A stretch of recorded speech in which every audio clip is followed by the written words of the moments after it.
നമസ്കാരം. ഏവർക്കും സ്വാഗതം തത്സമയ ആരോഗ്യ പരിപാടിയായ മെഡിടോക്കിലേക്ക്.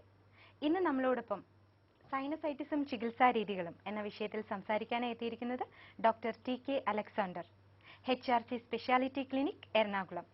നമ്മളേവർക്കും പലപ്പോഴും ജലദോഷവും മൂക്കടപ്പും അല്ലെങ്കിൽ വായനാറ്റവും അങ്ങനെ ഒരുപാട് അസുഖങ്ങൾ കൊണ്ട് നമ്മളൊക്കെ ബുദ്ധിമുട്ടുന്നുണ്ടാവാം. നമുക്കറിയുന്നുണ്ടാവില്ല എന്താണ് രോഗം എന്നുള്ളത്. പക്ഷേ ഇതൊക്കെ സൈനസൈറ്റിസ് എന്ന വില്ലനാണ് കാരണം. അപ്പോൾ എന്തൊക്കെയാണ് ഈ രോഗത്തിന്റെ പ്രത്യേകതകളെന്നും ചികിത്സാ രീതികളെന്നും ഒക്കെ നമ്മളോടൊപ്പം സംസാരിക്കാനായി ഡോക്ടർ എത്തിയിട്ടുണ്ട്. സ്വാഗതം ചെയ്യാം ഡോക്ടറെ മെഡിടോക്കിലേക്ക്. ഡോക്ടർ, സ്വാഗതം. ഡോക്ടർ, എന്താണ് സൈനസൈറ്റിസ് എന്ന രോഗത്തിന്റെ ഏറ്റവും പ്രധാനപ്പെട്ട ചില ലക്ഷണങ്ങൾ? ഏറ്റവും പ്രധാനപ്പെട്ട ലക്ഷണങ്ങൾ തലവേദനയാണ് പ്രത്യേകിച്ച് വരുന്നത്. തലവേദന സഹിക്കാൻ മേലാത്ത തലവേദനയാണ് മിക്കവാറും കൂടുതൽ പേർക്കുള്ളത്. അതായത് തലവേദന രാവിലെ കേൾക്കുമ്പോൾ കൂടുതൽ തലവേദന വരിക, പിന്നെ തലവേദന പതുക്കെ ഇങ്ങനെ വെക്കുമ്പോൾ ഭയങ്കര തലയിൽ എന്താ വിങ്ങിപ്പൊട്ടിയിരിക്കുന്ന പോലെ തോന്നുക, അത് പ്രധാന ലക്ഷണം. അത് കൂടാതെ മൂക്കൊലിപ്പ്, തൊണ്ടയുടെ പുറകിൽ കൂടെ കഫം വരിക, മണം അറിയത്തില്ല വരിക, അമിതമായിട്ട് വായിന്ന് ദുർഗന്ധം വരിക, പിന്നെ മൂക്കൊലിപ്പുണ്ടാകുക, ഭയങ്കരമായിട്ട് ജലദോഷം വരിക. സൈനസൈറ്റിസിൻ്റെ ഏറ്റവും വലിയ ലക്ഷണത്തിലൊന്നാണ് ഈ എപ്പോഴും തുമ്മൽ വരിക എന്നൊക്കെയുള്ളത്. പിന്നെ ഇത് എല്ലാ ലക്ഷണവും എല്ലാവർക്കും ഒന്നിച്ച് വരണമെന്നില്ല. ഒരാൾക്ക് ഇപ്പം മൂക്കിൽ നിന്ന് വായുമിതമായ മണം വരുന്നെങ്കിൽ മറ്റുള്ളവർക്ക് മണം അറിയത്തില്ലാത്ത ലക്ഷണമായിരിക്കും. വേറൊരാൾക്ക് ചിലപ്പോൾ മൂക്കിൻ്റെ പുറകെ കൂടെ കഫം വരിക എന്നുള്ള ലക്ഷണമായിരിക്കും. മറ്റു ചിലർക്കായിരിക്കും ഈ തലവേദന മാത്രം വരുന്നത്.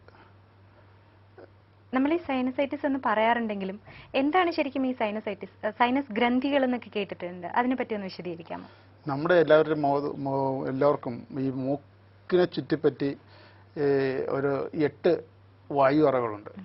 അത് 4 ഈ വശത്തും 4 ഈ വശത്തും. അതിൽ മൂക്കിൻ്റെ ഈ ഭാഗത്തുള്ളതിനെ മാക്സിലറി സൈനസൈറ്റിസ് എന്ന് പറയും. മൂക്കിനോട് ചേർന്നുള്ളതിനെ സ്പൈനോയിഡ് എത്മോയിഡ് സൈനസ് എന്ന് പറയും. അതിൻ്റെ ഏറ്റവും പുറകിലുള്ളതിന് സ്പീനോയിഡ് സൈനസ് എന്ന് പറയും. ഈ കണ്ണിന് മുകളിലുള്ളതിന് ഫ്രോണ്ടൽ സൈനസ് എന്ന് പറയും. ഇതിൽ ഏതെങ്കിലുമൊക്കെ എല്ലാത്തിനും ഒന്നിച്ച് അസുഖം വരുന്നവരുമുണ്ട്, ഓരോതെങ്കിലും ഒരെണ്ണത്തിന് തന്നെ അസുഖം വരുന്നവരുമുണ്ട്. ഈ സൈനസിന് ഇവയ്ക്ക് വീക്കം വരുന്നതാണ് സൈനസൈറ്റിസ് എന്ന് ഉദ്ദേശിക്കുന്നത്. സൈനസൈറ്റിസ് ഉദ്ദേശിക്കുന്നത് ഇത് വരുന്നത് എങ്ങനെയാണെന്ന് വെച്ചാൽ, ഈ സൈനസിനകത്ത് എപ്പോഴും സ്രവം വന്നുകൊണ്ടിരിക്കുന്ന ഒരു മ്യൂക്കസ് മെംബ്രെയിൻ ഉണ്ട്. ഈ മെംബ്രെയിനകത്തുനിന്ന് അതിലേക്ക് പോകുന്നതിന് മുമ്പ് നമ്മളോടൊപ്പം ഒരു കോളർ ഉണ്ട്, ആരാണെന്ന് നോക്കാം. ഹലോ, നമസ്കാരം, സ്വാഗതം മെഡിടോക്കിലേക്ക്. ആരാണ്? ഓക്കെ, ഡോക്ടറോട് സംസാരിച്ചോളൂ. ഹലോ ഡോക്ടർ, എനിക്കൊരു സംശയം ചോദിക്കാനുള്ളത്. അതായത് എന്റെ മൂക്കിനകത്തുനിന്ന് ദിവസത്തിൽ 1-2 പ്രാവശ്യം ഈ മഞ്ഞിന്റെ ഇത് ടോപ്പ് മാതിരി, നമ്മുടെ ഇത് ഈ പുല്ലുകളിലൊക്കെ രാവിലെ ഒരു സൈസ് ഈ ദ്രാവം ഇത് ഈ വരത്തില്ലേ, ഒരു സൈസ് മുത്തുമാതിരി. അതായത് ഈ രാവിലെ നമ്മുടെ ചില പുല്ലുകളിലൊക്കെ ഇത് അതിന്റെ വേര് ഇങ്ങോട്ട് ഇറങ്ങി വരുന്നിടത്ത് ഈ ഒരു പുള്ളി മാതിരി വന്ന് നിൽക്കത്തില്ല, ഇത് ഒരുമാതിരി ഇത് ഗാഢയായിട്ടുള്ള ദ്രാവകം. ഇതൊക്കെ മനസ്സിലായില്ല. അതായത് മൂക്കിനകത്തുനിന്ന് ഒരു സൈസ് വൈറ്റ് കളറിൽ, അതായത് ഇത് ഐസിന്റെ കളറില് വെള്ള ദ്രാവകം അത് ഒരു തൊണ്ടയിലേക്ക് വരും. ഇത് പശ മാതിരി ആയിരിക്കുന്നത്. മനസ്സിലായി. അത് ഡെയിലി ഒരു 2-3 പ്രാവശ്യം വരുന്നുണ്ട്. അത് അതായത് അതുകൊണ്ട് എനിക്ക് മിക്കവാറും ഇത് മൂക്കിനകത്ത് ചെറിയ സ്മെല്ലും ഉണ്ട്. അത് സൈനസൈറ്റിസിന്റെ ആണ്. അതിനകത്ത് ഞാനിവിടെ ENT പല പ്രാവശ്യം കാണിച്ചു. അവർ അന്നേരം അതിനായിട്ട് എന്തെങ്കിലും ആന്റിബയോട്ടിക് തരും, അതങ്ങ് മാറും, പിന്നെ അതുമാതിരി വരുന്നുണ്ട്. അത് ആന്റിബയോട്ടിക് കൊണ്ട് പോകുന്നത് ഈ ബാക്ടീരിയൽ സൈനസൈറ്റിസ് മാത്രമേ പോവുള്ളൂ. കൂടുതൽ ബാക്ടീരിയൽ സൈനസൈറ്റിസ് വരുന്ന അക്യൂട്ട് സൈനസൈറ്റിസ് ആണ് വരുന്നത്. ക്രോണിക് സൈനസൈറ്റിസിന് ബാക്ടീരിയ ആയിരിക്കുമല്ലോ മിക്കവാറും. അതുകൊണ്ടാണ് താങ്കൾ ആന്റിബയോട്ടിക് കഴിച്ചിട്ട് ഇത് മാറാത്തത്.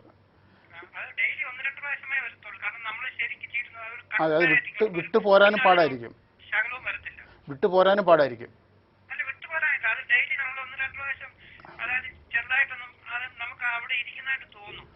മനസ്സിലായി. അത് സൈനസൈറ്റിസിന്റെ ആണ്.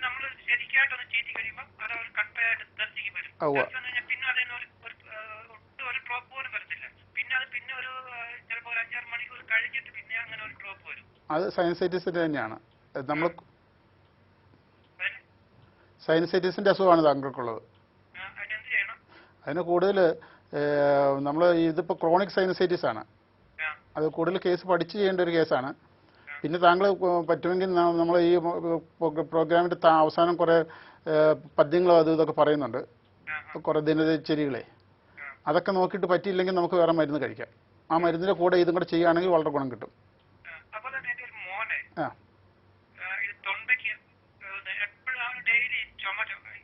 ആ ആ ആ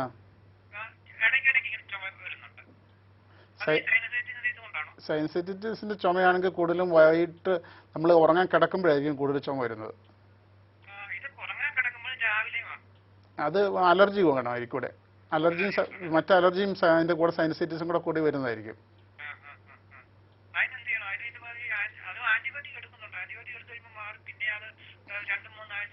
അത് ഈ രോഗം വരുന്നതിനുള്ള പ്രവണത മാറുന്നില്ല, അതുകൊണ്ടാണ്.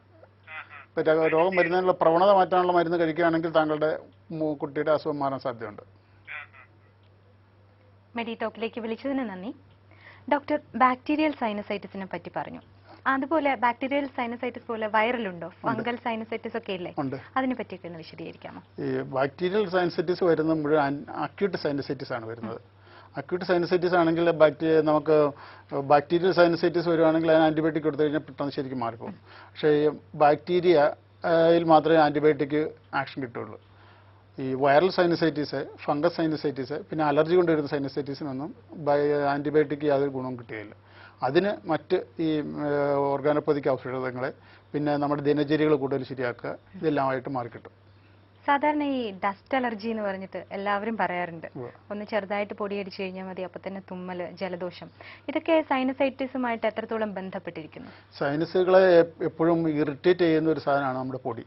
ഈ പൊടിയിലുള്ള ഹൈഡ്രോ കാർബൺ, സൾഫർ ഡയോക്സൈഡ്, പിന്നെ നൈട്രസ് ഓക്സൈഡ്, ഇത് ഈ സൈനസുകളെയും പ്രത്യേകിച്ച് മൂക്കിനെയൊക്കെ കൂടുതൽ ഇറിറ്റേറ്റ് ചെയ്യും. അങ്ങനെ ഇറിറ്റേറ്റ് ചെയ്യുന്നതുകൊണ്ടാണ് ഈ അസ്വസ്ഥതകൾ നമുക്കുണ്ടാകുന്നത്. ഇതിനുള്ള ഒരു ടെൻഡൻസി ഓരോരുത്തർക്കും പ്രത്യേകമായിരിക്കും. എല്ലാവരും ഒരു 10 പേര് ഒരു പൊടിയടിക്കുന്നതിന് 3 പേര് തുമ്മുകയുള്ളൂ. അപ്പോൾ ഈ 3 പേർക്ക് അതിൻ്റെ ആ സസെപ്റ്റബിലിറ്റി ഉള്ളൂ. ഈ സസെപ്റ്റബിലിറ്റി ഉള്ളവർക്ക് ഈ സസെപ്റ്റബിലിറ്റി കുറയാനുള്ള മരുന്ന് ഈ ഓർഗാനോപ്പതിക്ക് പോലെയുള്ള മരുന്നുകൾ കഴിക്കുകയാണെങ്കിൽ അവർക്ക് ഈ അസ്വസ്ഥത മാറ്റിയെടുക്കാൻ പറ്റും. തുമ്മിപ്പോകുന്നത് നല്ലതാണല്ലേ? തുമ്മിപ്പോകുന്നത് നല്ലതല്ല.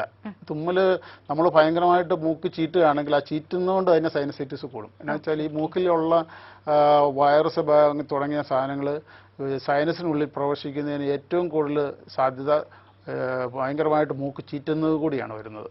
ഇപ്പോൾ നമ്മളോടൊപ്പം ഒരു കോളർ ഉണ്ട്, ആരാണെന്ന് നോക്കാം. ഹലോ, നമസ്കാരം, സ്വാഗതം മെഡിടോക്കിലേക്ക്.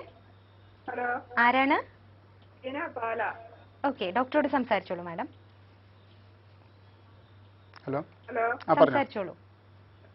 ഡോക്ടർ, എനിക്ക് സംശയം ചോദിക്കാനുള്ളത്, ഈ സൈനസൈറ്റിസ് വരുമ്പോൾ പല്ലിന്റെ എല്ലാത്തിടത്തും വേദന ഉണ്ടാകുമോ എന്നുള്ളതാണ്. മോൾത്താടിയിലുള്ള പല്ലുകൾക്ക് വേദന വരും. മോൾത്താടിയിലുള്ള പല്ലുകൾക്ക് വേദന വരും. പക്ഷെ പല്ലുകൾക്ക് യാതൊരു കുഴപ്പവും കാണില്ല. പല്ലുകൾക്ക് കുഴപ്പം കാണില്ല. ടിവിയുടെ വോളിയം ഒന്ന് കുറച്ചിട്ട്. അതുകൊണ്ട് പല്ലുകൾക്ക് എല്ലാ പല്ലിനും വേദന വരും. അതിന് സൈനസൈറ്റിസിന് മാക്സിലറി സൈനസൈറ്റിസ് ഉണ്ടാകുന്ന അസുഖം ആയിരിക്കും ഇത്. മാക്സിലറി സൈനസൈറ്റിസ് ഉണ്ടാകുന്ന പല്ലുവേദന പല്ലെടുത്ത് കളഞ്ഞാൽ മാറുകയില്ല.